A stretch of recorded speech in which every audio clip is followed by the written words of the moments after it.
నమస్తే, welcome to power debate. నేను బ్రహ్మనాయుడు. ఎర్రచందనం స్మగ్లర్లకు ఏపీ డిప్యూటీ సీఎం హెచ్చరిక. మీరు స్వచ్ఛందంగా ఆపితే మీకే మంచిది, లేదంటే ప్రత్యేకమైన ఆపరేషన్ చేయాల్సి ఉంటుంది. ఎర్రచందనం చెట్టు ముట్టాలంటే భయపడే పరిస్థితి తీసుకొస్తాం. అక్రమంగా ఎర్రచందనం చెట్లు కొడితే వారి ఆస్తులు స్వాధీనం చేసుకోవడానికి కూడా ప్రభుత్వం వెనకాడదు. ఏపీ డిప్యూటీ సీఎం అంటే ఆయన పంచాయతీరాజ్ అదేవిధంగా అటవీ శాఖ మంత్రిగా ఉన్నారు కాబట్టి గత 2 రోజుల క్రితం ఆయన ఉమ్మడి చిత్తూరు జిల్లా పర్యటన చేశారు. శేషాచలం అడవులకు సంబంధించి కూడా అడవుల్లో ప్రత్యేకంగా కొన్ని చెట్లను ఆయన పరిశీలించారు, ఎర్రచందనం చెట్లను ఆయన పరిశీలించారు.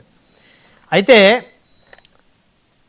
ఎర్రచందనం చెట్లకు సంబంధించి పవన్ కళ్యాణ్ గారు కొన్ని కామెంట్స్ కూడా చేశారు. శేషాచలంలో కబ్జా సామ్రాజ్యం అని చెప్పేసి జనసేన పార్టీ అఫీషియల్గా మరి ట్విట్టర్ హ్యాండిల్స్లో శేషాచలంలో కబ్జాలు జరుగుతూ ఉన్నాయి, కబ్జా సామ్రాజ్యం నడుస్తూ ఉంది, వైసీపీకి చెందినటువంటి కీలకమైనటువంటి నేతలు శేషాచలం అడవులనే టార్గెట్గా చేసుకొని ఎర్రచందనాన్ని వారు స్మగ్లింగ్ చేస్తూ కోట్లాది రూపాయలు అక్రమంగా మరి ప్రకృతి సంపదను వారు దోచుకుంటున్నారని చెప్పేసి జనసేన అధినేత ఆయన మరి చూడొచ్చు, విజువల్స్లో కూడా చూడొచ్చు. మరి స్పెషల్గా ఆయన హెలికాప్టర్లో పర్యటించారు. శేషాచలం మరి కొండలకు సంబంధించి అడవులకు సంబంధించి ఎక్కడెక్కడైతే మరి వైసీపీ నేతలు మరి అక్కడ స్థలాలను ఆక్రమించి కబ్జా చేసి ఆడ ఫామ్ హౌస్లు కట్టుకున్నారో మరి అవన్నీ కూడా పవన్ కళ్యాణ్ గారు స్వయంగా తన సెల్ ఫోన్లో చిత్రీకరిస్తున్నటువంటి ఆ దృశ్యాలు కూడా చూసాం మనం. మంగళంపేట అటవీ ప్రాంతంలో అటవీ భూముల ఆక్రమణపై ఆయన వీడియో తీశారు. ఏరియల్ సర్వే ద్వారా మంగళంపేట అటవీ ప్రాంతంలో ఆక్రమణకు గురైనటువంటి అటవీ భూములను పరిశీలించారు. సో చూస్తే 74.74 ఎకరాలు ఆక్రమణకు గురైనట్లు పవన్ కళ్యాణ్ గారు పెద్ద ఎత్తున ఆరోపిస్తూ ఉన్నారు. ఆక్రమణకు గురైన ప్రాంతాన్ని ఆయనే వీడియో తీశారు స్వయాన. పెద్దిరెడ్డి రామచంద్రారెడ్డి మాజీ మంత్రి, వైఎస్ఆర్ కాంగ్రెస్ పార్టీ రాష్ట్ర నాయకుడు, ప్రస్తుతం పొంగనూరు శాసనసభ్యుడు.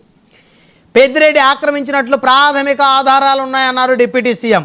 ఆక్రమణపై విచారణ జరపాలని చెప్పేసి ఆదేశించారు పవన్ కళ్యాణ్. ఆక్రమణపై చంద్రబాబుకి, ముఖ్యమంత్రి చంద్రబాబు గారికి, అదేవిధంగా క్యాబినెట్కి కూడా ఆయన వివరించారు. ఆక్రమణదారుల పేర్లు వెబ్సైట్లో పెట్టాలన్నారు. అటవీ రికార్డులో తేడాలను పరిశీలించారు డిప్యూటీ సీఎం. విజిలెన్స్ నివేదిక ఆధారంగా కఠిన చర్యలకు మరి ఉప ముఖ్యమంత్రి అదేవిధంగా అటవీ శాఖ మంత్రి ఉన్నారు కాబట్టి ఆయన ఆదేశాలు జారీ చేశారు. సో ఈ అంశాలన్నీ చర్చిద్దాం. ఇదే వాళ్ళ పవర్ డిబేట్. అడవి దొంగలపై పవన్ కొరడా. అయితే ముందుగా మనం చూస్తే డిబేట్లోకి వెళ్ళే ముందు పెద్దిరెడ్డి రామచంద్రారెడ్డి గారు కుమారుడు పెద్దిరెడ్డి మిథున్ రెడ్డి గారు కూడా ఆయన స్పందిస్తూ ఆయన ట్విట్టర్ వేదికగా కొన్ని ట్వీట్లు చేశారు. ఆ ట్వీట్ యొక్క ప్రధానమైనటువంటి భావంగా చూస్తే పవన్ కళ్యాణ్ గారికి ఆయన ట్విట్టర్ వేదికగా ఆయన కొన్ని ప్రశ్నలు సంధించారు. ఇంతకుముందు కూడా అలాగే ఆరోపణలు చేశారు. మీరు ఆరోపణలు చేసి పారిపోవడంలో చాలా దిట్ట. మీరు హెలికాప్టర్ నుంచి చూపించిన భూమి మా సొంత చట్టబద్ధమైన భూమి. ఆ భూమిని మేము 2000 సంవత్సరంలో కొనుగోలు చేశాం. 2000 సంవత్సరంలో మేము అధికారంలో లేము. సో మీరు మా కుటుంబంపై ద్వేషంతో నిండిపోయి ఇష్టానుసారంగా మా మీద ఏదో ఆరోపణలు చేస్తున్నా, దయచేసి మీ ఆరోపణలు నిరూపించండి లేదా క్షమాపణ చెప్పండి అని చెప్పేసి పెద్దిరెడ్డి మిథున్ రెడ్డి, ప్రస్తుతం ఆయన ఎంపీ, వైఎస్ఆర్ కాంగ్రెస్ పార్టీ, ఆయన ఆరోపణ చేస్తూ ఉన్నారు. సో దాని మీద జనసేన పార్టీ స్పందించింది. 27 నిమిషాల క్రితం జనసేన పార్టీ అఫీషియల్ ట్విట్టర్లో వారు ఒక ట్వీట్ చేశారు. శ్రీ పెద్దిరెడ్డి మిథున్ రెడ్డి సోషల్ మీడియాలో బుకాయిస్తే మీ తండ్రి అటవీ ఆక్రమణలు సక్రమం అయిపోవు. 16/9/1968 మంగళంపేట ఫారెస్ట్ గెజిట్ ప్రకారం 76 ఎకరాలున్న భూమి కాస్త 103 ఎకరాల 98 సెంట్లు ఎలా అయిపోయిందో చెబుతారా పెద్దిరెడ్డి మిథున్ రెడ్డి గారు? అడవిని ఎలా కబ్జా చేశారో మీ తండ్రి రామచంద్రారెడ్డి గారిని అడగండి. 32 ఎకరాల 63 సెంట్ల అడవిని కబ్జా చేసినంత ఈజీ కాదు చట్టం నుంచి తప్పించుకోవటం. ప్రజల కోసం పనిచేసే నాయకుడు మా పవన్ కళ్యాణ్ గారు. మీరేం చేస్తారో ప్రజలందరికీ తెలుసు.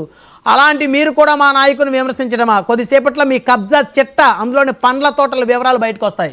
సో జనసేన పార్టీ సవాళ్ళు విసురుతూ ఉంది. పెద్దిరెడ్డి రామచంద్రారెడ్డి గారు కుమారుడు పెద్దిరెడ్డి మిథున్ రెడ్డి గారు పవన్ కళ్యాణ్ గారిని ఉద్దేశిస్తూ ట్వీట్లు చేశారు. మీరు నిరాధారమైన ఆరోపణలు చేస్తున్నారు, ఇది ఇల్లీగల్ ప్రాపర్టీ కాదు, మేము కొనుక్కున్నామని చెప్పేసి వారు చెప్తా ఉంటే జనసేన పార్టీ కూడా కొద్దిసేపట్లో మీ కబ్జా చిట్ట, అందులోని పండ్ల తోటల వివరాలు కూడా బయటకు వస్తాయని చెప్పేసి జనసేన పార్టీ పెద్దిరెడ్డి మిథున్